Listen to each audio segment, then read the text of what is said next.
warahmatullahi wabarakatuh. Alhamdulillah hamdan katsiran thayyiban mubarakan fih. Wa usalli wa usallimu ala al-mabu'uthi rahmatan lil alamin nabiyyina Muhammadin wa ala alihi wa sahbihi ajma'in, amma ba'd. Segala pujian yang milik Allah Subhanahu wa taala, dan dengan segala kenikmatannya kita dipertemukan kembali di malam hari ini untuk melanjutkan pembahasan kita mengenai adab-adab Islam. Dan kita sedang membahas adab seputar pertemanan sesama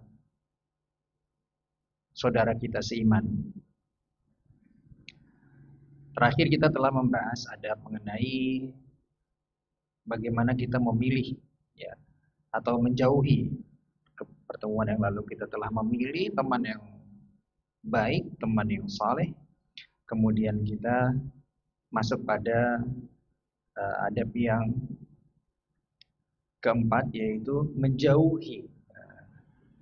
menjauhi pertemanan yang buruk ya. Jadi kita tidak berteman dengan orang-orang yang membawa dampak negatif. Ayat telah kita bacakan di pertemuan lalu mengenai surah Al-Mujadalah, kemudian Al-Kahfi, kemudian surat Luqman ya.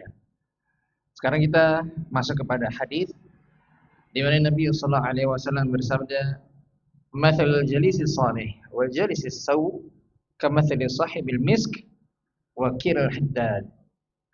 Nabi sallallahu alaihi wasallam dalam hadis ini bersabda yang artinya perumpamaan teman yang baik dan teman yang buruk adalah seperti seorang penjual minyak wangi dengan seorang yang peniup alat ya, untuk menyalakan api atau pandai besi. Jadi ini perumpamaan ya antara teman yang baik dengan teman yang buruk. Seperti teman yang baik itu seperti penjual minyak wangi, teman yang buruk itu seperti ya peniup alat ya untuk menyalakan api atau kir, atau kita sebut dengan pandai besi. Ya. Lalu apa maksud dari perumpamaan ini? Maka kita sambung hadisnya yang berikutnya.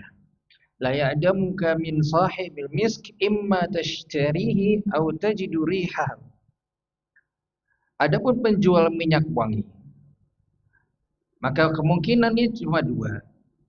Mungkin kamu membeli darinya, membeli parfum dari temanmu itu, dari penjual minyak wangi, ada manfaatnya. Jadi punya teman yang penjual minyak wangi itu langsung bisa ya, mungkin dapat diskon. Ayolah, harga teman lah. Kemudian atau kamu mendapatkan bau harum darinya. Ya, orang kerjanya di toko parfum kan, coba kita kalau lewat itu toko parfum pinggir jalan, ada yang mereknya M, ada yang U. Itu dari jarak sekian meter tuh udah tercium aromanya, Masya Allah. Lagi naik motor, apa ini? Ya, itu kita sudah tergoda untuk mampir ke tokonya. Masya Allah. Itu jelas sekali, itu baru tokonya. Gimana orang yang kerja di situ kan gitu, pasti kan juga terkena wanginya. Apalagi dia meraciknya, wah, Masya Allah, kena parfum sana sini kan, pakaian tangannya, sudah. Sehingga apa? Paling tidak kita akan mendapatkan aroma harum darinya. Wakirul haddad, akan tapi orang yang pandai besi ini, yuhriku badanak aw thawbak aw tajru minhu rihan khabithah.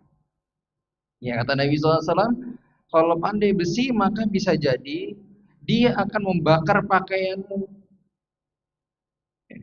atau kamu mendapatkan bau yang tidak sedap darinya. Ya, terkadang bisa membakar kulit kita, ya, bisa membakar pakaian kita, Bisa juga kita hanya mencium aroma yang nggak sedap darinya. Nah ini perumpamaannya. Ya. Tidak ada manfaatnya, nggak ada kebaikan. Ya. Yang ada hanya keburukan. Maka dari itu kalau kita cari teman-teman yang soleh, ya, akhlak yang buruk dari teman kita sudah kita jauhi. Kita cari teman-teman yang memang sefrekuensi, sefrekuensi. Tapi sefrekuensi ini yang soleh gitu loh. Maksudnya jangan sefrekuensi tapi sama-sama negatif gitu kan. Jangan. Ya. Kalau bisa teman kita itu sering mengingatkan kita ya dalam kebaikan. Waktunya sholat, sholat. Lagi ngobrol asik nongkrong gitu kan sama teman kita. Terus datang waktu sholat, dia ingatkan kita sholat. Yuk sholat dulu. Itu teman yang baik. Cari teman seperti itu. Kalau kita lagi duduk-duduk bareng nih sama teman-teman kita, kemudian waktu sholat datang, kita tahu nih waktu sholat, kita cek, ngajak sholat, atau malah terus ngobrol, terus asyik ngobrol ya bukan ada keperluan apa, ya, yang lain gitu, hanya ngobrol sana sini,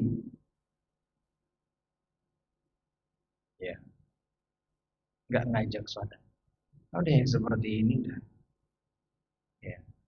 Kalau dia tidak perhatian dengan sholatnya, yang itu menjadi hal utama pembeda kita antara seorang muslim dan kafir, tidak perhatian dengan hal itu. Lalu bagaimana dia memperhatikan hal yang lainnya, yang lebih besar daripada itu? Ya. Maka dari itu perlu kita jauhi teman-teman yang buruk. Apalagi kalau memang dia membawa dampak ya langsung kepada diri kita. Kalau itu mungkin tadi nggak membuat dampak secara langsung, ada yang membuat dampak langsung. Mungkin kita langsung ya dicela, dihina, ya, disindir macam-macam yang mungkin menyakitkan hati kita. Udah tinggalkan saja. Buat apa kita berteman dengan orang-orang yang menyakiti hati kita? Buat apa? Ya. Oh karena dia ada apa ya? Dia kadang-kadang lucu sih gitu. Ya senang-senang aja sih. Jadi kita itu terbiasa berada memaksakan diri untuk disakiti. Hanya karena pertemanan.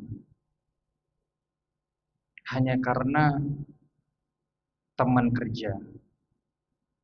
Hanya karena ini dan ini.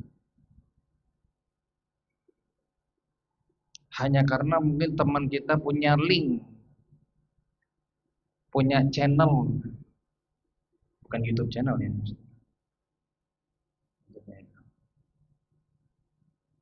Bisa memudahkan kita dalam, istilahnya bisa memberikan kita syafaat lah gitu. Dalam urusan bisnis kita mungkin, ya, pekerjaan kita. Tapi orangnya nyakitin buat apa? Yang ada kita merusak hati kita sendiri. Ya. Yang akhirnya malah mendam, jadi dendam, malah itu kita menjadikan penyakit hati kita sendiri. Jadi udah tinggalkan saja. Ya. Kalau tidak bisa diingatkan, kita tidak bisa mendakwah, ya sudah, tinggalkan, cari teman yang saleh. Baik. Kemudian berikutnya yang kelima, mulazamah al-haya fi ta'amul ma'al ikhwan. Iya, kita sekarang membahas tentang rasa malu. Jadi dalam berinteraksi, dalam bergaul itu kita juga menjaga rasa malu. Ya. Kenapa? Nah, coba kita perhatikan hadis. Nabi SAW bersabda, Al-imanu bid'un wa sab'una Aw bid'un wa sittuna syu'bah. Kata Nabi sallallahu alaihi wasallam, iman seseorang itu tampak melalui, bisa kebaca enggak? Iman seseorang tampak melalui 60 atau 70 sekian sikap. Wa afdaluha qaulu la ilaha illallah. Ya. Sikap terbaik yaitu seorang mengucapkan kalimat tauhid la ilaha illallah. Sedangkan minimalnya, ya, menyingkirkan gangguan dari jalan, imatatul adza 'anit thariq. Ini batas minimalnya.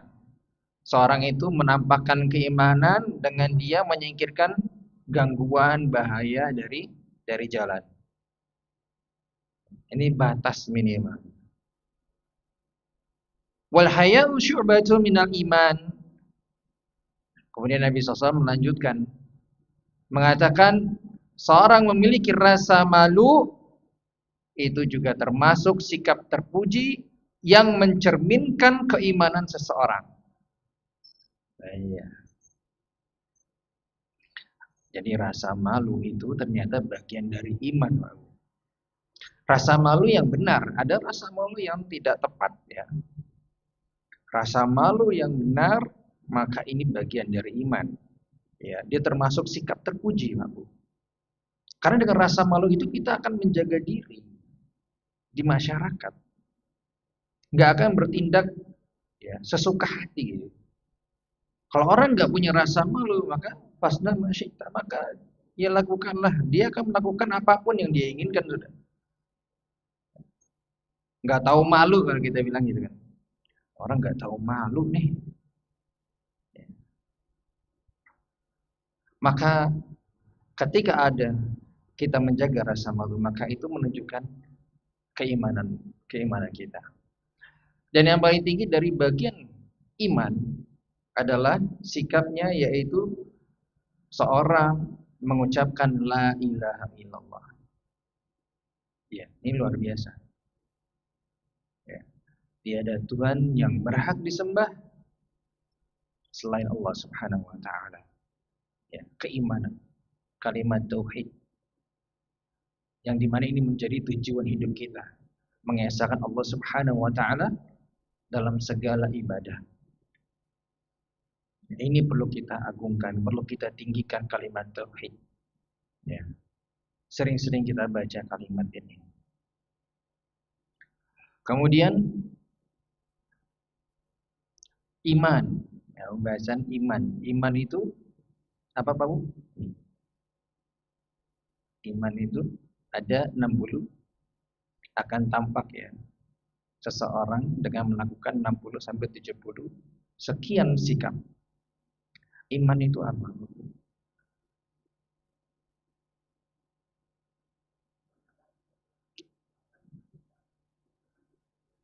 Masya Allah.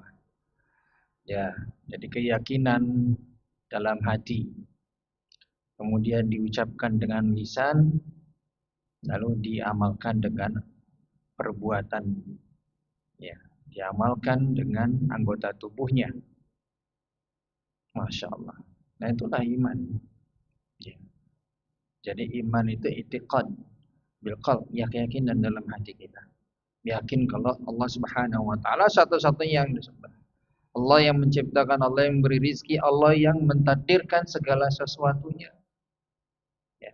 Segala kejadian peristiwa ini yang kita alami, yang sudah kita alami, yang akan kita alami 1 menit, 1 jam, 1 pekan, 1 bulan ke depan, itu sudah ditakdirkan oleh Allah Subhanahu wa taala. Ya. Kita imani, kita yakin dalam hati kita. Ya. Berkenaan dengan hari kiamat yang belum kita ketahui tanda-tandanya banyak sekali, masalah Dajjal, masalah Ya'juj dan Ma'juj dan lain sebagainya yang kita mungkin nggak pernah melihat seperti apa wujudnya. Ya, kita imani.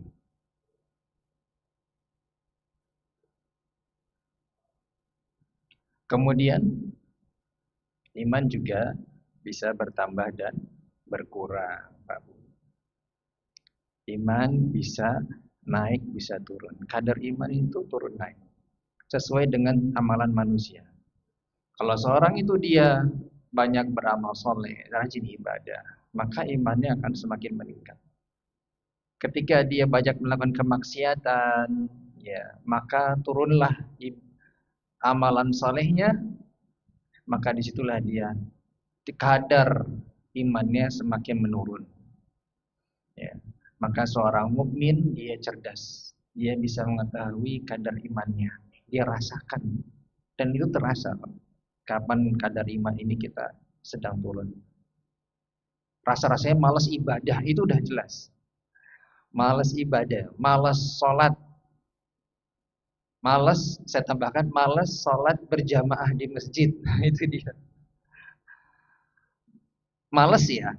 Saya katakan bukannya karena ada sesuatu hal yang mengharuskan dia sholat di rumah, seorang laki-laki. Tanda kuncinya adalah seorang laki-laki. Laki-laki yang dia sudah balik, ya, lalu dia malas sholat berjamaah di masjid. Ya. Bukan karena udzur, bukan karena ada sesuatu yang membuat dia memang harus untuk sholat di rumah, tapi nggak ada apa-apa. Dia lagi santai-santai saja, tapi maunya sholat di rumah. Malas menggerakkan kakinya untuk menuju masjid. Maka ini salah satu tanda ini. Tanda imannya sudah mulai berkurang. Kadar imannya menurun. Dan kita rasakan ketika kita rajin ibadah, Masya Allah. Habis sholat tuh kita baca Al-Quran. Wah, pokoknya habis one day one juz. Sehari satu juz. Sip ya Bu? Satu hari satu juz. Ya minimal satu hari satu baris. Satu hari satu baris. Alhamdulillah. Calengan berarti 15 hari, ya, hampir 2 pekan dapat satu halaman. Alhamdulillah. Ya. Yang penting rutin, gak apa-apa sedikit-sedikit. Yang penting rutin, konsisten. Jangan one day one juice, tapi one day one juice-nya cuma ya 5 bulan sekali lah. Atau cuma pas bulan Ramadan aja one day one juice. Satu hari satu jus-nya. Ya ini kurang ya. Maka orang yang dia konsisten dalam ibadah seperti itu kerasa dia. Habis itu sedekah, habis itu dia sholat sunnahnya, habis itu dia pokoknya dia Masya Allah. Ya. Zikirnya nggak lepas pagi dan petang itu dia zikirnya, wah, Masya Allah, dijaga baik. Maka akan terasa imannya. Ya, kadar imannya sedang naik. Maka dari itu, ya, ketika kita menjumpai ibadah, satu ibadah kita merasa ada di titik kebosanan. Ya. Pernah bosan ibadah? Pertanyaannya, pernah bosan ibadah enggak? Ayolah, jujur aja kita. Jujur aja kita. Kita bukan para sahabat. Ada satu titik di mana kita menemukan capek ini. Ya. Maka selain itu kewajiban, nih Pak, ibadah-ibadah sunnah, maka cari ibadah sunnah lainnya. Dalam Islam itu sangat beragam ibadahnya, Masya Allah. Inilah hikmah Allah menciptakan beragam ibadah dalam sunnahnya, yang hukumnya sunnah. Ibadah sunnah itu banyak sekali variasinya. Supaya apa? Supaya kita ini, yang lemah imannya ini, ya, ketika menjumpai satu titik kebosanan, maka kita pindah ke ibadah sunnah yang lainnya. Yang itu akan meningkatkan kita kadar keimanan kita. Memberikan kita semangat lagi untuk ibadah. Ada orang mungkin saja, karena terlalu sering sudah masuk pada tahap suatu waktu mungkin ada problema dalam kehidupan dan lain sebagainya, membuat dia yang biasanya sholat sunnah, misalkan contohnya sholat duhanya rajin, masya Allah, ya. Lalu dia lepas, ya. Tetapi janganlah dia lepas lalu tidak melakukan, lalu tidak mentransfer itu ke ibadah yang lainnya. Dia cari ibadah lainnya. Apa kira-kira yang bisa menambah itu? Mungkin dia dengan sedekahnya. Baik, saya akan sedekah. Atau dengan nambah baca Al-Qur'annya. Atau dengan ibadah sunnah yang lainnya. Ada orang juga yang mungkin baca Al-Quran itu merasa sudah pada titik kayaknya mesti stop dulu deh. Maka berhenti sejenak, cari ibadah sunnah yang lainnya. Ya. Bisa juga dengan baca kisah-kisah para sahabat, kisah-kisah para ulama. Bahkan jangan lupa membaca sirah Nabi. Dengan itu akan membangkitkan semangat dia, memberikan motivasi kepada dia, sehingga dia bisa kembali lagi untuk membaca Al-Quran, untuk menghafal Al-Quran. Gitu. Baik.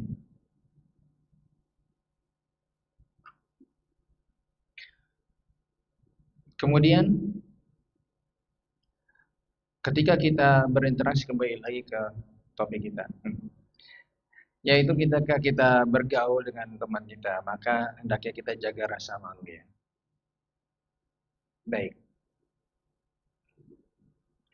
Yang berikutnya, yaitu basyasyah al-wajh. Ya, ini apa namanya ya? Tampilkan wajah yang ceria ya, wajah yang penuh dengan kesenangan. Ya. Ketemu teman itu, saudara kita seiman itu jangan cemberut Pak Bu. Ya. Senyum. Tapi kalau yang wanita jangan senyum-senyum sama yang laki-laki bukan mahram. Yang laki-laki Bapak juga sama ya. Jangan terlalu banyak senyum-senyum kepada wanita yang bukan mahramnya. Pernah kita bahas mahram ya? Mahram itu siapa aja sudah kita bahas. Yang bukan mahramnya ini dijaga. Senyum tipis-tipis lah ya. Ya. Karena wajah-wajah ganteng Bapak ini bisa menaklukkan hati wanita ya. Ya, dengan senyumannya. Maka itu pun juga bisa berbahaya. Maka dari itu ya sesama kita membahas di sini adalah laki-laki ketemu laki-laki, kita saudara seiman, ibu wanita dengan wanita ketemu saudari seiman, tampilkan wajah ceria ketika bertemu. Senang, rasakan kesenangan ketemu dengan saudara seiman. Nabi SAW bersabda, tabassumuka fi wajhi akhika laka sadaqah. Kata Nabi SAW, senyummu untuk saudaramu yang seiman mendatangkan pahala.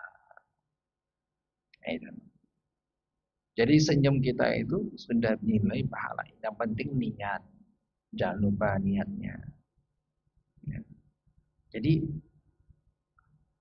luar biasa gitu Islam ya. Senyum aja bernilai pahala. Seperti orang bersedekah itu ada pahalanya. Orang senyum kepada saudaranya ada pahalanya. Ya. Nah ini dijaga. Kan enak gitu kalau ketemu senyum itu kan enak gitu. Kayaknya tuh nyambut gitu. Ya kan? Apalagi sama anak-anak. Senyum. Contoh, mau sholat. Oh, mau sholat ini ganas-ganas ini. Atau di masjid, misalkan lari-larian, diteriak-teriakin. Jangan seperti itu sama anak-anak. Ya. Sikaplah lembah lembut sama anak-anak. Nah, kita sudah bahas kemarin tuh yang masa tentang sifat Nabi SAW, gimana beliau itu sama anak-anak itu lembut sekali. Ya bercanda sama anak-anak, mengajak main. Itu ya. Baik.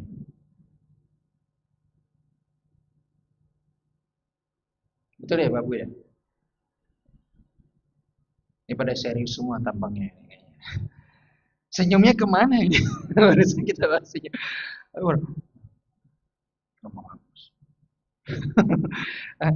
Senyum. Baik.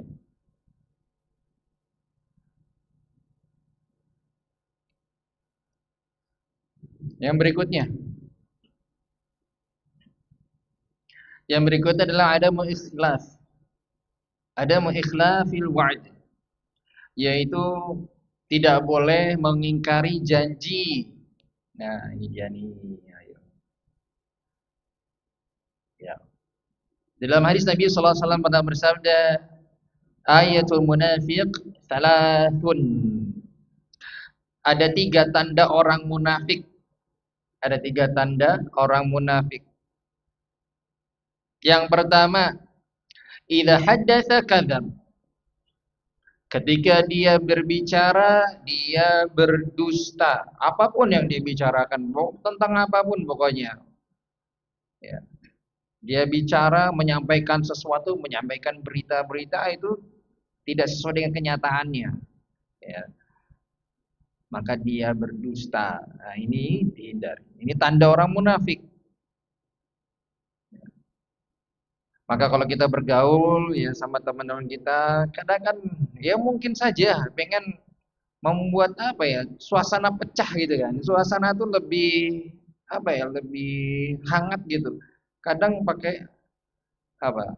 Dilontarkan lelucon-lelucon atau candaan-candaan yang kelewat batas. Ya, mikir apa peristiwa yang lucu ya mau disampaikan ya biar ini jadi suasananya nggak kaku gitu. Akhirnya bohong deh, nggak kejadian tapi seakan-akan kejadian, imajinasinya terlalu tinggi. Ya. Nah ini berdusta, nggak boleh, tidak diperbolehkan. Ya. Karena Nabi SAW itu meskipun beliau bercanda, tapi beliau mengatakan kebenaran. Yang beliau sampaikan adalah kebenaran. Baik. Yang kedua, wa idza wa'ada akhlaf. Ketika dia berjanji, dia mengingkari. Nah, ini dia. Ya. Mengingkari janji. Ini tanda yang kedua. Ya. Jadi kalau sudah janji, Abu, ya sudah tepati. Kalau nggak bisa tepati, jangan janji manis. Janji manis. Udah janji pahit. Kalau sudah janji, Pak, kalau sudah janji sama ibu, mau pergi nemenin belanja, tepati. Ya. Kalau janji mau beliin ibu baju, tepati. Ya. Kalau nggak bisa, jangan janji. Nanti jadinya PHP. Jangan PHP-in orang. Nah, ini tidak, ini sebenarnya tanda orang munafik mengingkari janji. Ya.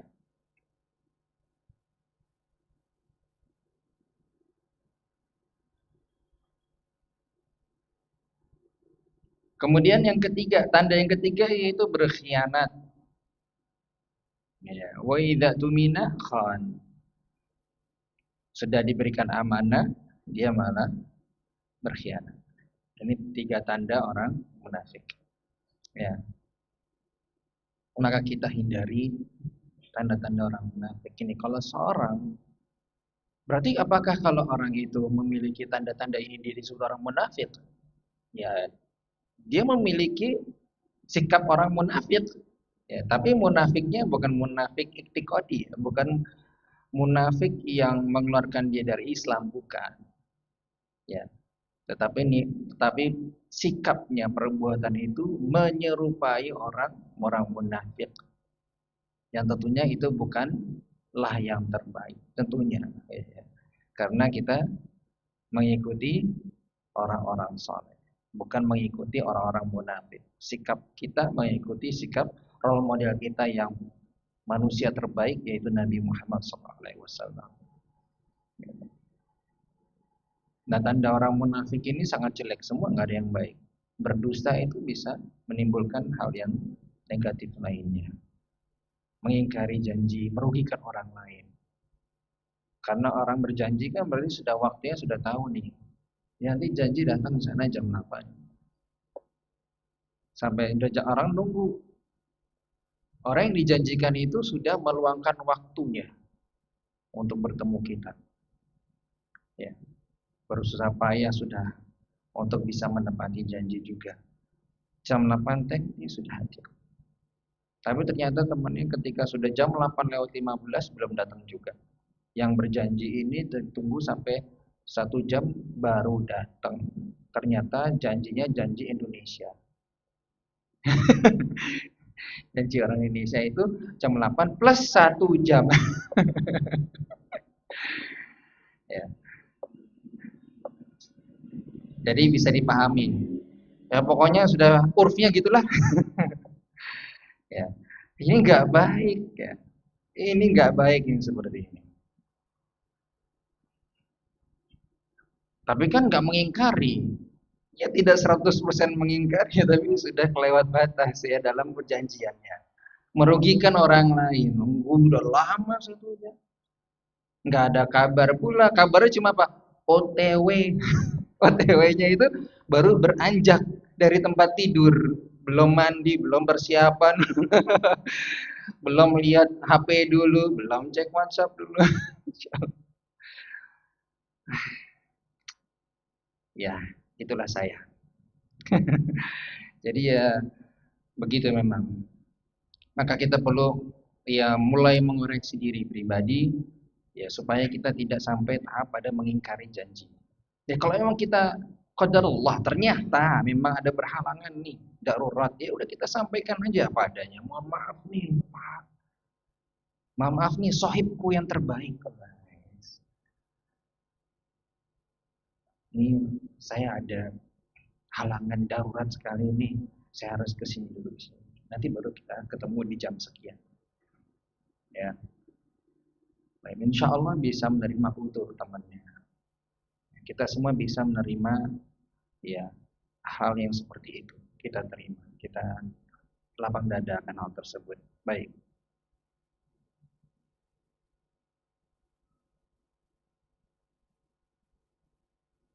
Kemudian yang berikutnya adalah yang ke-8, qabulul udri, yaitu menerima udzur. Nah, barusan kita bahas. Yaitu menerima udzur, menerima apa ya alasan orang lain kenapa dia seperti itu. Ya. Jadi kalau kita berteman dengan orang lain tuh ya sudah. Ya. Kita tidak bisa dan tidak akan pernah bisa membuat orang itu seperti yang kita inginkan. Ya. Kita pengennya teman kita itu begini A, B, C, D sikapnya. Tapi itu hanya khayalan. Setiap orang punya sikap sendiri-sendiri. Setiap orang punya pemikiran sendiri. Dan setiap orang berhak untuk melakukan apa yang mereka anggap itu sebagai yang cocok bagi mereka. Sehingga tidak bisa kita memaksakan kehendak kita kepada orang lain. Maka dari itu terima udzur dari orang lain. Sebagaimana sahabat Sa'ad bin Ubadah radhiyallahu anhu.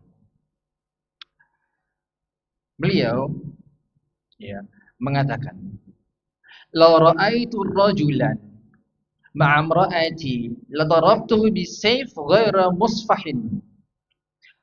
Kalau saja aku melihat, kata Sa'ad bin Ubadah, kalau saja aku melihat laki-laki lain bersama istriku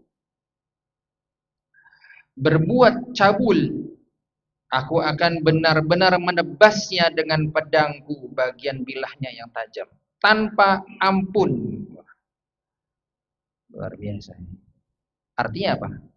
Artinya sahabat ini akan segera memenggal mereka gitu. Segera akan membunuh mereka. Saya akan membunuh laki-laki ini. Intinya seperti itu. Fabalagha dzalika Rasulullah sallallahu alaihi wasallam.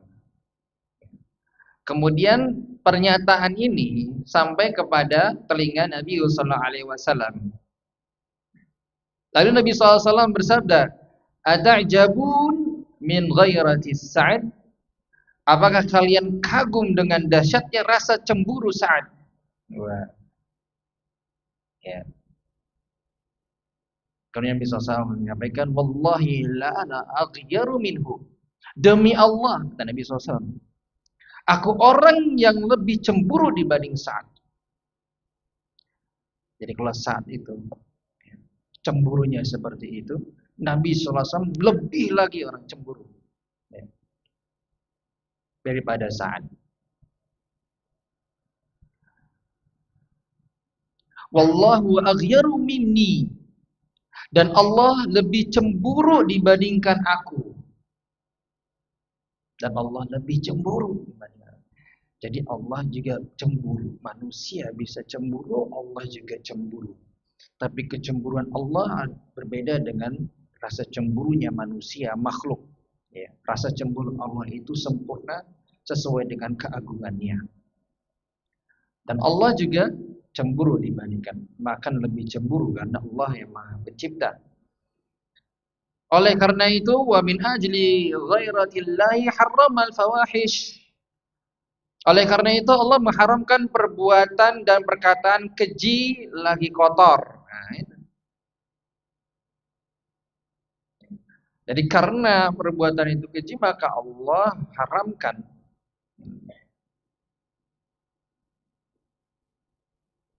Ma dhahara minha wa ma batan. Baik yang nampak maupun yang tersembunyi. Wala ahad ahabbu ilaihil 'udhru minallah. Ya. Hanyalah Allah yang paling senang dengan udzur. Allah senang dengan udzur. Wa min ajli dzalik ba'atsa mubasysyirin wa mundzirin. Oleh karena itu Allah mengutus para nabi untuk memberikan kabar gembira dan peringatan. Wala ahad ahabbu ilaihil midhatu minallahi wa min ajli dzalik wa'ala Allahul jannah. Dan hanya Allah yang paling senang dengan pujian. Oleh sebab itu Allah menjanjikan surga. Baik. Dari sini pembahasan kita mengenai bagaimana rasa cemburu, perkataan yang muncul dari Sa'ad bin Ubadah ketika seandainya melihat istrinya ini dengan laki-laki lain, ya, melakukan perbuatan zina, maka Sa'ad akan langsung membunuh. Ya, itu maksudnya. Karena saking cemburunya. Tapi ini, perkataan ini adalah sebelum turunnya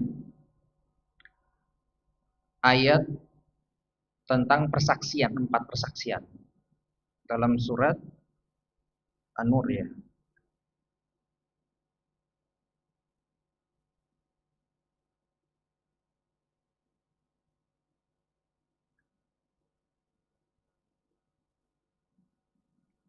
Dalam surat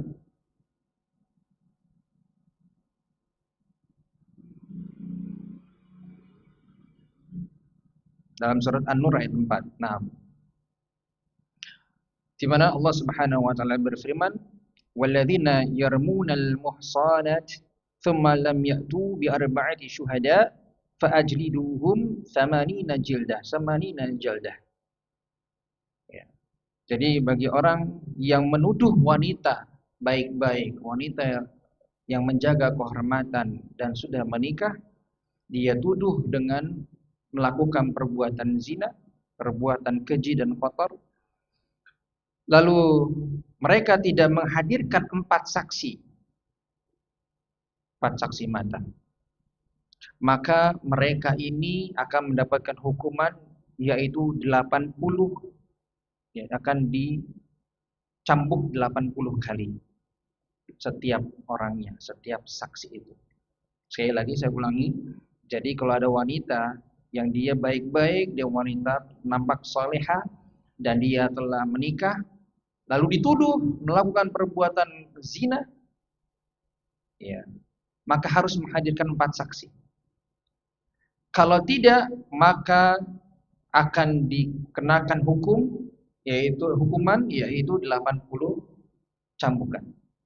Ya, 80 kali cambukan. Baik. Nah, sebelum ayat ini turun, Sa'ad bin Ubadah mengatakan demikian. Maka Nabi sallallahu alaihi wasallam mendengar ini marah enggak? Wah, ini kok kelewatan sahabat kita. Langsung ngomong yang merasa ya perkataan ini kelewat batas gitu. Enggak, Nabi sallallahu alaihi wasallam tidak seperti itu. Respon Nabi sallallahu alaihi wasallam hanya menyatakan, kalian kaget enggak? Kagum enggak dengan dahsyatnya ya cemburunya saat ini. Berarti di sini Nabi SAW memberikan udur, wajar gitu. Itu ada suatu kewajaran gitu. Ketika ada seorang suami melihat istrinya sedang melakukan perbuatan zina, mana ada yang tenang, santai, kalem, itu ada. Mesti langsung ngambil tuh bacok gitu. Marah karena merasa marah yang begitu luar biasa, terkhianati dan lain sebagainya. Ya. Maka Nabi SAW memberikan udur masalah itu, perkataan itu juga. Ya. Karena ini terjadi sebelum ayat yang tadi surat An-Nur ayat 4 itu turun ceritanya. Begitu. Ketika ayat ini turun, surat An-Nur ayat 4 tadi yang dibacakan, maka sahabat Sa'id radhiyallahu anhu langsung mengatakan kurang lebihnya, ya saya singkat, saya ini perkataan yang saya baca kemudian saya rangkum. Kurang lebihnya beliau radhiyallahu anhu mengatakan, demi Allah, ya, demi Allah saya akan membiarkan dia menunaikan kebutuhannya, baru saya datangkan 4 saksi. Sampai seperti itu. Jadi kalau seandainya melihat istrinya melakukan perbuatan zina, beliau akan membiarkannya. Datangkan 4 saksi. Dan beliau akan membiarkannya menunaikan hajatnya. Nah, ini luar biasa. Enggak main langsung bunuh gitu, enggak begitu. Karena itu adalah suatu perbuatan yang melahirkan dosa. Ya, membunuh tanpa hak. Itu satu kekeliruan dalam syariat. Caranya dengan mendatangkan 4 saksi melihat kejadiannya, realnya. Ya. Maka hukum bisa ditegakkan. Jadi dengan ayat itu turun, Sa'ad bin Ubadah Masya Allah. Jadi kalem. Segala sesuatu itu ada hukumannya. Ketika terjadi itu, maka beliau akan biarkan dan datangkan 4 saksi. Untuk bisa melihat perbuatan itu. Lalu akan disidang dan tegakkan hukum yang sebenar-benarnya. Nah, seperti itu. Ya. Demikian yang bisa kita sampaikan pada pertemuan kali ini. Kita berhenti pada hadis tersebut. Kita lanjutkan pada adab yang ke-9 di pertemuan berikutnya insyaallah taala. Kalau ada pertanyaan nanti setelah ini insyaallah. Sallallahu Nabi Muhammadin wa ala alihi wasallam. Wassalamualaikum warahmatullahi wabarakatuh.